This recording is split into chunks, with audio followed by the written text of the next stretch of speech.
Yes, ku Prejan Media gwena gy'osinziira okubanga weekuumidde ku mukutu etugamba webale kubanga osubscribinga na kunyiga ako kade okusobola okubanga updates zonna ezigenda maaso mu ggwanga lyattu Uganda tusobwako yadde n'emu.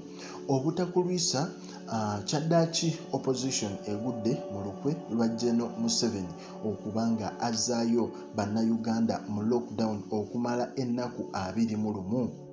Okusinziira ku kiwandiiko oba report efulumye kigambibwa okuba nti General Museveni kyaddaaki avuddeyo n'abanga olunaku olwaleero bamukwasizza emu ku reports okuva mu basawo.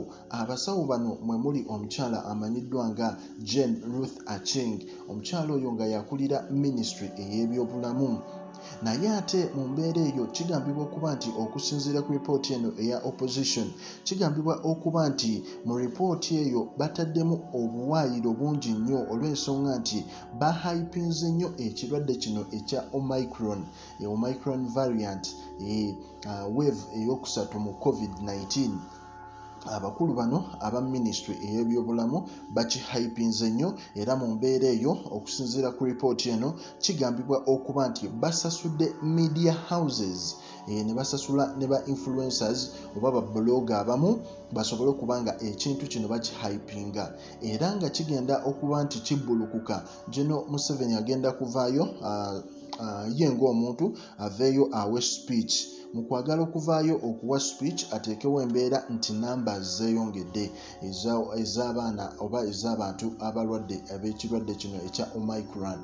Kati mu mbeera eyo waanaakireeta ekintu ekyo wabeerewo kye bayita lockdown. Abagambe nti mbadde nzize eggwanga ndiggulewo fule ndiggulewo nga we twateesa mu mwezi ogwa January, naye ate mu mbeera eyo ekirwadde kyeyongeredde ddala so kiyinza okuba ekizibu okuggulawo eggwanga, naye katweweemukko ennaku 21 eza lockdown tusobole okubanga twetereeza. So okusinziira ku kiwandiiko ekyo bwe bityo bwe byabadde.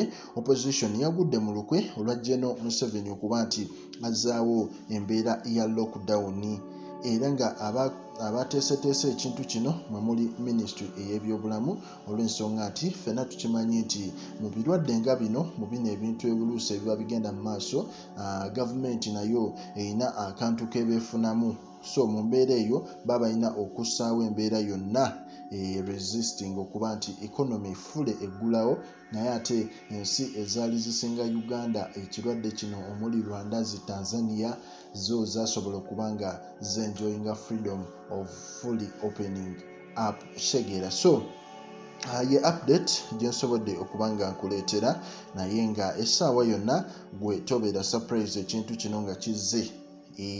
Naye nga abaana basinga bakyali waka, abaana tebasoma roughly emyaka 2 abaana bali waka, naye ffe tusabe busabi Mukama ayambe eggwanga erya Uganda. Likinga, commentinga era mwatu osubscribinge ku Prejan Media.